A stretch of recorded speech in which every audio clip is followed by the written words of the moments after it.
Well, one of the reasons that you respect the people that you respect the most, and this isn't a religious thing, is because of their response to adversity or prosperity or both, right? It's the people who were hurt and then chose not to hurt back. It's the people who were treated unjustly, but they didn't strike back at the people who treated them unjustly. And what's amazing is that you know these kind of people, and be honest, some of you are those people. And then you've also met people who just seem to have their life together. They live a seemingly wrinkle-free life, and everything's just wonderful. And then you hear their story, and there's so much heartbreak and adversity, relationally, physically, or medically. And you're shocked. Because you feel like, well, wait a minute, you just don't seem to be the kind of person that's been through stuff like that. And the reason that we're so impressed is because of their response to heartache and heartbreak. And then you've also met people who have a lot because they worked hard, they built something or sold something, all right, they're just very, very successful. And you didn't know that when you met them, but you found that out later down the road because they've not been affected by all they have. In fact, you wouldn't know they had a lot until you learned of their incredible generosity, right? But they're not pretentious. And again, it's because of the way they've responded to prosperity, right? So the people that you and I are most impressed with generally fall in one of those two categories, adversity or prosperity. And we respect them because of how they exercise their ability to respond rather than having the response chosen for them, either because of circumstances or because of the people around them. And as we talked last week, this is kind of like a superpower that all of us share. And it has such extraordinary potential to reverse the course of a life and to redeem suffering, as we saw in the story last week that we're continuing today. And it empowers us to choose our way forward rather than having our way forward chosen for us by other people or by circumstances. It allows us to choose our way forward regardless of what life brings our way or what's happened in the past. It empowers us to respond rather than react. And right, we talked about this last week. Oftentimes, right, a reaction to something makes us a reflection of a behavior of people we don't even like. Think about it. A reaction can make us a reflection of circumstances that were forced on us. And as adults, we know this, but what we often forget is that a reaction is basically relinquishing control of our lives. And here's why we're going to talk about this today, because if you focus too long in the direction of your adversity or your prosperity, over time you run the risk of absorbing the characteristics of it, right? Think about it. It's why you've met people who are so bitter. And when you hear their story, you understand why they're so bitter and angry, because they absorbed the characteristics of that. Or you've met people who've been so affected by their wealth or their prosperity, and they're uncomfortable. And it's because they allowed the implications of all of that money and all of that stuff to define them. And here's what I know about us, right? None of us want to be that way. And people who are that way, I'm telling you, they don't want to be that way. They don't even oftentimes know that they do it that way. So this is why last week we talked about the power of a measured response. And the people who get this right are the people who amaze us. Because instead of reacting to their circumstances, good or bad, they choose a measured response. And a measured response is when you calculate the potential outcomes of your response, both the consequences, both long-term and short-term. And this is so important because a measured response is our opportunity to ask this question, right? When this season of adversity or prosperity is over, what do I want the story to be? And what's the story that I want to tell? Because every season of our life eventually is just a story, right? It's just a chapter. And when we tell our story, a measured response is the response I want to tell about how I responded to those circumstances, whether they be good or not so good. And it's so easy to miss this superpower because the response that has the potential to reverse the natural order of things isn't natural. See, natural is to react, it's to strike back, but a measured response is not intuitive or expected, but it's attention-getting.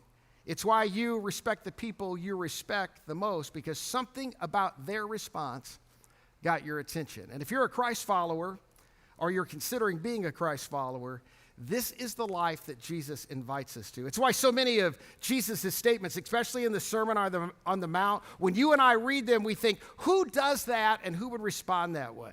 I mean, who could be that patient and that forgiving? And Jesus would say, I know, my followers, right? Because we've been invited into a life of a measured response, but it's not natural. And one day somebody asked Jesus, how many times should we forgive? And he basically says, you can read it for yourself, until you run out of breath. And they ask him, what should we do to our enemies? And his response is, you're to pray for them, because when you pray for your enemies, you place yourself in the capable hands of God rather than taking matters into your own hands. And that's what this series is about. So we're talking about this by looking at the life of an Old Testament guy named Joseph and his measured responses over a period of many years. And his responses remind us of the sanity-preserving power of a measured response rather than a reaction. And this is why God invites us into this kind of life and why Jesus modeled it for us. So if you weren't here last week, no harm, no foul. I'm going to give you a quick review. And if you grew up in church, you've probably heard parts or most of this story before, so I'm going to try to make it interesting, right? So here's how it begins. Joseph is 17 years old.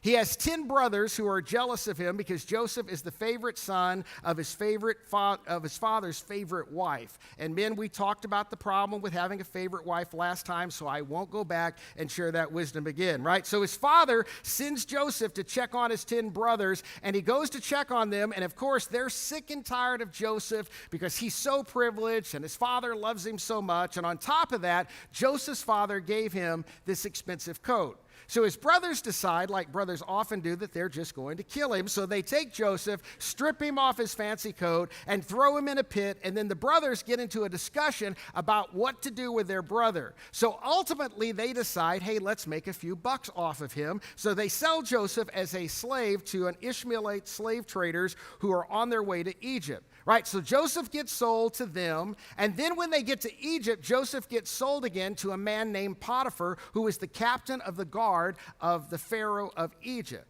Now remember, throughout the story, the author of the story knows how the whole story ends, but Joseph had no idea what was going to happen to him. However, the author reminds us of something that's so important for all of us in the room and those watching. He says throughout the story that Joseph responded as if God was with him, even when it looked like as if God had abandoned him. And come on, that's the challenge for us too. Right, so now Joseph's a slave. And so what did he do? He outslaved all the other slaves, and eventually, not in a few days or weeks, but eventually, like the course of several years, he got the attention of his master Potiphar. And Potiphar recognized his talent and his hard work, but he also recognized that there's something special about this young man, so he elevated Joseph with a promotion. And eventually, Joseph became the personal attendant to Potiphar and Mrs. Potiphar and was put in charge of Potiphar's entire household. He served as a slave for years, but remember, Joseph is now in his 20s, and many years have gone by, and nobody at home is looking for him. Nobody's looking out for him anywhere.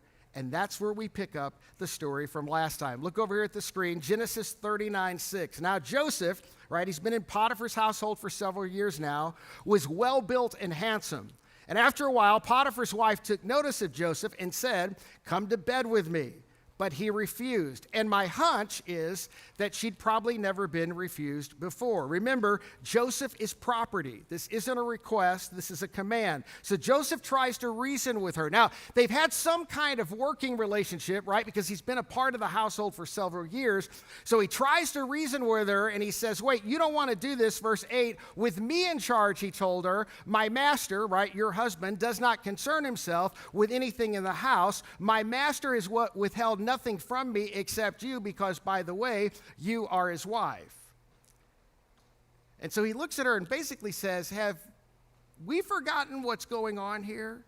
And then he makes this comment, and this is one of these moments in the story that I want all of us to have in our lives. These moments where we do or say the unexpected, and where we refuse to allow circumstances to dictate our actions or our response. And in this moment, Joseph employs his superpower, his measured response, combined with his faith in God. And I'm just telling you, he says the unthinkable. And this is so offensive. And this is, by the way, the first of many offensive statements he makes, although he's not trying to be offensive. But in light of the fact that your husband, right, has entrusted me with the whole household, verse 9, how then could I do such a wicked thing? And now he's accusing her of being wicked. I mean, how could I, in light of the fact that your husband trusted me, and then this part right here, and sin against God?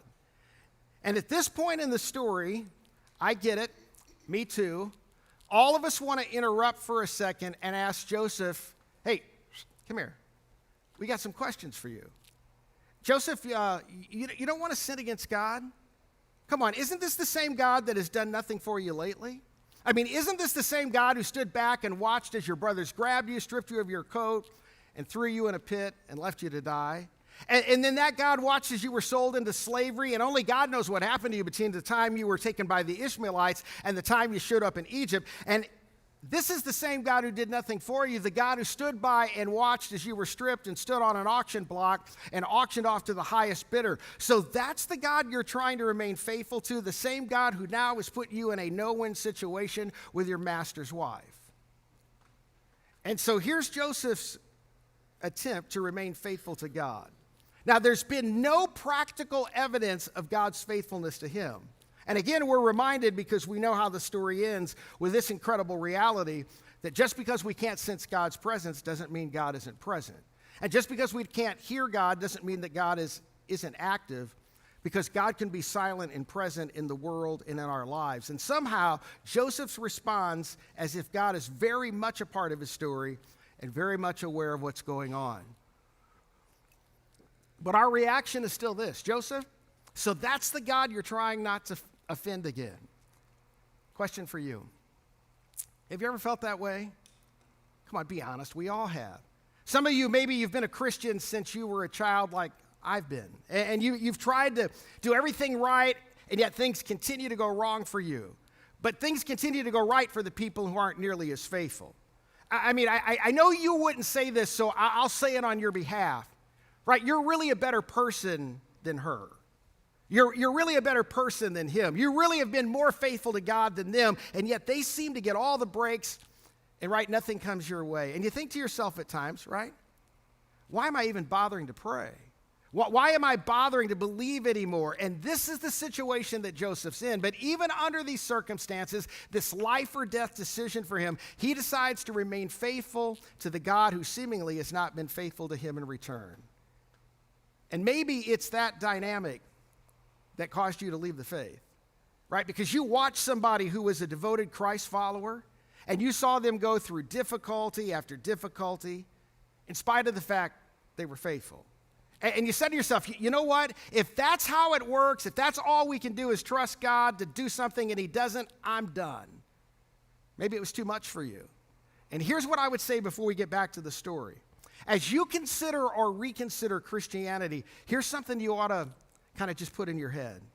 Experiences like maybe the ones you've had, or like the ones that the people you love have had, those experiences do not stand in contrast to the story of the Christian faith. Those experiences are baked into the story of the Christian faith because, see, in Christianity, God allowed the worst possible thing to happen to the best possible person, Jesus, his son. So in spite of the fact that we don't like it, and as we're going to see in a minute, like Joseph, we certainly don't enjoy it, but it's not evidence for the lack of God's love or the lack of God's care. It is evidence of the fact that God is actually with you, because when we respond as if God is with us, we're setting the stage for God to do something extraordinary through us. And those are the people, aren't they, that just kind of blow our minds. All right, back to the story. Pharaoh's wife is relentless. Genesis 39:10 says that day after day after day, she's like, come to bed with me. Then one afternoon, right, she sends everybody out of the house. It's just her and Joseph. She walks up to him. She grabs his cloak, and he tries to pull him over to her, and he twists himself out of the cloak and flees and leaves the house. And there she is, right, evidence, holding his cloak, and she's going to use it as evidence of the fact that he attempted to do the very thing that he had already committed not to do. And she takes this evidence to her husband and says, that Hebrew that you brought into our home tried to attack me, and shows part of Joseph's cloak. Now, here's my guess. The Bible doesn't tell us. I don't think he believed her, because I think he would have executed Joseph if he'd believed her. Maybe this had happened before, who knows? Maybe he's so enamored with and so impressed by Joseph, he can't bear the thought of executing this Hebrew boy that's been so faithful to his family. We don't know, right? But he's the guy, he's got to do something. So he throws Joseph into prison, and it's the same prison that Pharaoh puts his prisoners in as well. So once he gets to prison, Joseph then has to update his resume. So here's his resume. Joseph, Jacob's son, kidnapped once, sold twice, falsely accused, and imprisoned. But bad things have been happening to good people since the very beginning, and bad things happening to good people is not evidence for the lack of God, and it's not evidence for the lack of the love of God. It's baked into the story of Christianity from the beginning. But again, the author reminds us, Genesis 39:20, but while Joseph was there in prison, get this, the Lord was with him. Now again, here's my cynical thought, so don't take this too seriously. But I think at some point, if this was you or me, and maybe Joseph had these thoughts, we don't know, but Joseph has to be thinking, hey, God, I got an idea. How about you go be with someone else for a while, okay? I mean, this thing's killing me, right? Ever since you've been with me, things have gone from bad to worse. So I have an idea. I'd like for you to go and be with my brothers. Take your time, stay as long as you want, give me a break. Because knowing you're with me, it's really not helping me. It's helping people who've made money off of me. But for some reason, you being with me, it's killing me.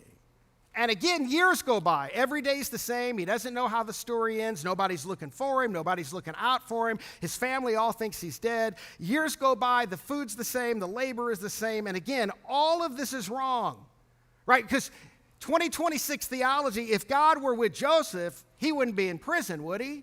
But again, even there, he refuses to react. He refuses to stare too long at the tragedy and absorb and reflect the tragedy. In the circumstances he is in, he refuses to stare too long at the people who've hurt him, so he doesn't absorb the characteristics of the people who've hurt him. Instead, he uses his superpower and responds as if God was with him. And the text says that once he got there, after time went by, verse 21, God showed him kindness and granted him favor in the eyes of the prison warden. But again, little sarcasm here. If you have a personal relationship with a prison warden, I'm just telling you, things aren't going well for you, regardless if God is with you or not, right? So years go by, every day is the same, there are no weekends, the food is terrible, and then something completely unrelated takes place. But you and I know nothing is really random, but Joseph doesn't know. Pharaoh's baker and Pharaoh's cupbearer, his wine taster and his food taster, to make sure Pharaoh hasn't been poisoned, have an incident with Pharaoh, and we don't really know what it is, but Pharaoh is very angry with them, and he throws both of these men in prison where they meet Joseph. Time goes by. Joseph begins to serve these two men who would serve Pharaoh. More years go by, and then one morning, Joseph notices they're kind of whispering to each other in the corner, and something's obviously wrong. Joseph has no idea, but Joseph eventually says, hey guys, what's wrong? I can see there's something bothering you both. And they're like, well, first of all, duh, we're in the dungeon. But beyond being in the dungeon, there's something else. And they look at each other, and then one of them speaks up and says, well, since you asked, Genesis 40, verse 8, we both had dreams last night, they answered, but there is no one here to interpret them. Now, just a quick comment about dreams. Dream interpretation was a pay-to-play business in ancient times, right? You had to go to the pagan temple and pay a fee to find a dream interpreter. And they believed that the gods spoke through dreams. So if you woke up in the morning and you can remember the details of your dreams, it's because the gods had spoken to you, and the gods are giving you a heads up about something you should or shouldn't do. It could be a blessing, could be a curse, or a warning. And both of these men are having these significant dreams on the same night, so they knew something was up and they desperately needed an interpreter, but they're in prison. And so Joseph says to them, hey, we're not doing anything. Give me a shot. Tell me your dream. So the cupbearer says, all right, what do we got to lose? And he tells Joseph this strange dream. He said, well, I dreamed there was this giant vine, and it grew up quickly, and there were these big grapes, and I was mashing the grapes, and the juices from the grapes were going to the cup of Pharaoh. And Joseph smiles and says, oh, well, that's an easy one. I got good news for you. Now, this is the amazing thing, right? Joseph puts a date on the prediction. Dream interpreters didn't do that, but Joseph does. He says this in Genesis 40:13. Within 3 days, Pharaoh will lift up your head and restore your position. And then what Joseph says next is so important because it assures us that Joseph is very human, right? Joseph's not enjoying this because when you read the story, I'm just telling you, read it. It sounds like he's just skimming along the surface of all these terrible circumstances. Joseph's miserable and on the edge of becoming bitter and losing sight of the fact that maybe there's a purpose to this because, again, his life has become meaningless and purposeless. And so he says to the cupbearer, hey, the good news is you're going to be restored, verse 14, but when all goes well for you, remember me, right? Don't forget me because everybody else has forgotten me, and show kindness to me, mention me to the Pharaoh and get me out of this prison. And then he just breaks down. He begins to weep and tells his story. I was kidnapped, verse 15, and even here I've done nothing to deserve being put in a dungeon. And of course the cupbearer is thinking, if 3 days from now I'm restored, I'll remember you. I'm going to sing your praises everywhere I go. Now that would be remarkable, but Joseph was a bit skeptical. Then the baker's like, hey, wait, what about me and my dream? So the baker tells him his dream. He said, I dreamed that I had a giant basket on my head and it had bread in it. Of course, he's the baker. And the birds came down and ate the bread out of the basket on my head. And Joseph looks at him and says, wow, that's a tough one. I'm afraid I can't help you. Well, that's what he should have said. Instead, he said, here's your interpretation. Genesis 40, verse 19. Within 3 days, Pharaoh will cut off your head. And then Joseph should have stopped there. That would have been good enough. But he continues, and impale your body on a pole. And Joseph could have stopped there. But that whole part in the dream with the birds, let me tell you what that means. And the birds will eat away your flesh. And 3 days later, it happens exactly like Joseph predicted. The cupbearer is restored and the baker's been executed. And what do you think Joseph does? He does exactly what you and I do. He thinks, finally, God is with me. This is how it's supposed to work. I've got somebody in Pharaoh's palace who knows my name, who knows my name and knows what I've just done, and he starts packing his backpack. So 2 days later, he hears somebody coming from the upper floor, and he thinks, this is my day to get out. But nothing happens. And days later, there's other visitors, and he thinks, well, this is it. The cupbearer finally told Pharaoh about me, but nothing happened. Because the text tells us in verse 23, the chief cupbearer, however, did not remember Joseph. He forgot him. And maybe this is where your story intersects Joseph's. Maybe you showed up this morning in person or online and you feel like God has forgotten you. Now, I get it. He hasn't forgotten anybody else around you, but he's not answering your prayers. He's not showing up for you. And it takes everything in you to remain faithful to the God who doesn't seem faithful to you. And the challenge of the story and the message of Jesus is, will you trust me and will you respond as if I'm with you rather than allowing the circumstances and people to dictate the decisions you make? And it's not because you don't have every justification in the world to react, but because you've predecided, I'm going to respond as if God is with me because this sets the table for God to do the unusual if God chooses to do so. So get this. 2 more years go by. Joseph has given up all hope. He's now 30 years old. The adventure started when he was 17. And then another, wink, wink, random event happens. Pharaoh has a disturbing dream, and nobody can interpret Pharaoh's dream, and the whole palace understands that he's brooding and upset. He knows these dreams have meaning. He can't even pay anybody to come with an interpretation, and the ripple effects are significant within the palace and eventually will be significant within the country as he decides what these dreams meant because he knew them and he remembered them in detail. And finally, the cupbearer goes, duh, and he comes to his senses and he remembers Joseph. But see, he's got this dilemma. If I tell Pharaoh about Joseph, that means I have to remind Pharaoh that we had a falling out and he threw me in his dungeon. I'm not sure it's worth bringing that back up. But time goes by and finally he decides to go to Pharaoh. And basically he says this, okay, remember that little thing? It was such a little thing. I don't remember any of it, and you probably don't remember it at all. But anyway, I spent a short amount of time in your dungeon, and the details really aren't that important. But while I was there, I did meet this young Hebrew boy, and he predicted that I would be restored, and what he predicted actually happened based on a dream I told him, and Pharaoh interrupts him and says, get him. So they cut Joseph's hair, they clean him up, put some nice clothes on him, and they bring him into the palace to meet Pharaoh. Genesis 41:14. So Pharaoh immediately sent for Joseph. He was quickly brought from the dungeon. Verse 15. Pharaoh said to Joseph, I had a dream and no one can interpret it, but I've heard it said of you that when you hear a dream, you can interpret it. And I imagine the cupbearer standing there thinking, please get this right. You don't even know what's hanging in the balance. And what Joseph says next might be the most courageous words ever spoken by anyone under any circumstance. Now remember, Joseph's a foreigner, a slave, and a criminal. I mean, this is his big break, but this was a big test. Will he respond as if God is with him? And listen to what God says. So Joseph looks at the most powerful man in the world, the man who with a word could release him and send him home. Genesis 41:16. And Joseph says to Pharaoh, I cannot do it. And the cupbearer is like, you've got to be kidding me. But Joseph had come this far trusting in his God. So he goes that whole way and he says something that we can't even understand how offensive this was to Pharaoh. He says, verse 16, I cannot do it, Joseph replied to Pharaoh, but Elohim, right, the Hebrew word for God, my God, Abraham's God, Isaac's God, my father Jacob's God, our God, not an Egyptian God, will give Pharaoh the answer he desires. And a hush falls all over the room. Now, fortunately for Joseph, Pharaoh was more curious than offended. And Pharaoh says, tell me. And Joseph begins and he says, here's what your dreams mean.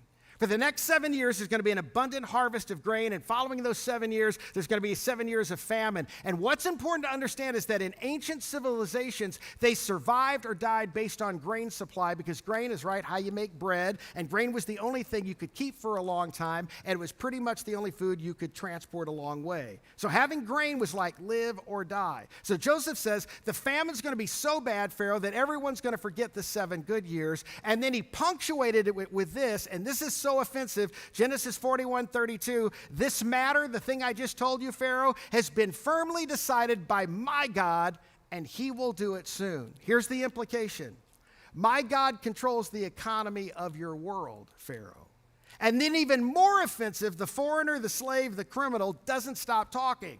He goes on to give Pharaoh advice, and no one gives Pharaoh advice unless Pharaoh asks for it. And Joseph says this in verse 33, and now let Pharaoh, somebody's taking notes, look for discerning and wise men and put him in charge of the land of Egypt. Let Pharaoh appoint commissioners over the land to take 1/5 of all the harvest of Egypt during the 7 years of abundance. They should collect all the food of these good years that are coming and store up the grain under the authority of Pharaoh. And he liked that part. All this extra grain, Pharaoh, you're going to own the grain, to be kept in the cities for food. And he says this food, this extra grain, should be held in reserve. In other words, don't start using it as soon as the famine begins, to be used during the 7 years of famine so that the country may not be ruined by the famine.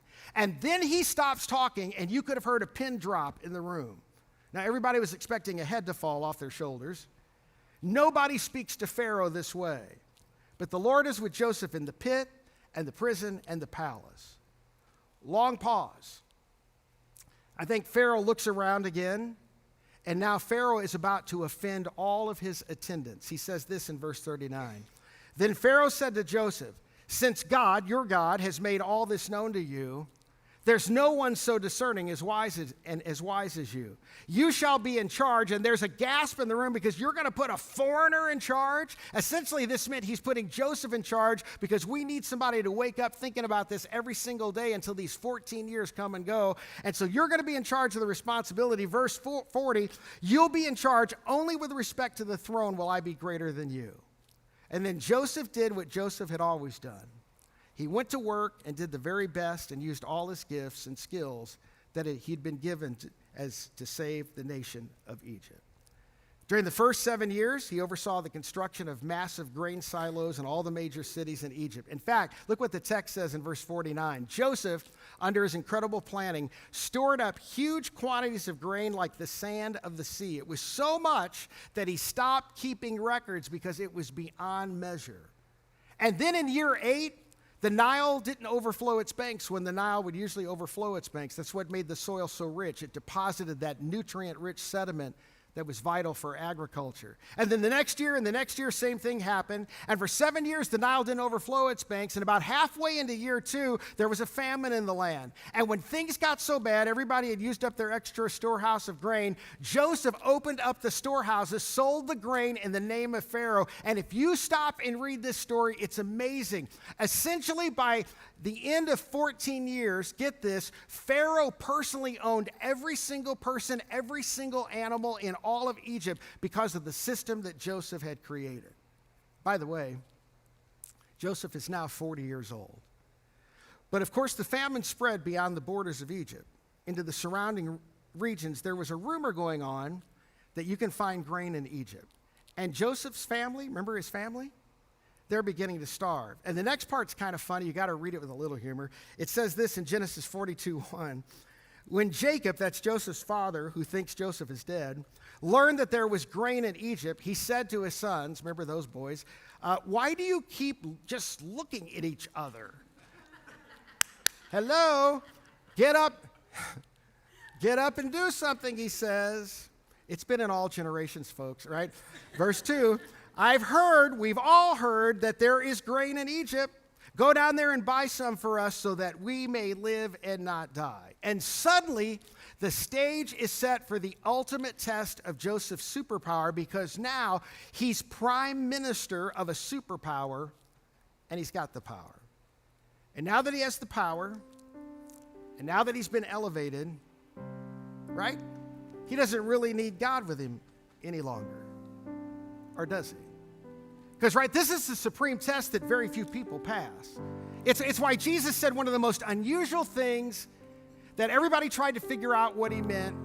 You remember when he said to his disciples, right, it's easier for a camel to go through the eye of a needle than for a rich man to enter the kingdom of God, because, right, rich men and rich women, when they get rich, when they have 2 cars and big houses and school debt, they think they don't need God anymore. Right, so here's the question I'm going to leave you with. What do you do when it dawns on you that you're holding all the cards? What do you do when it dawns on you that you've got everything you need and everything you want? What does it do to you when it dawns on you that you've got the power? Right? When you're the person that gets to make the call, when your words weigh 100 pounds, how should those of us in positions of power and influence respond? Because I'm just telling you, when this season of adversity or prosperity is over, what will be the story that you want to tell? Listen to this song.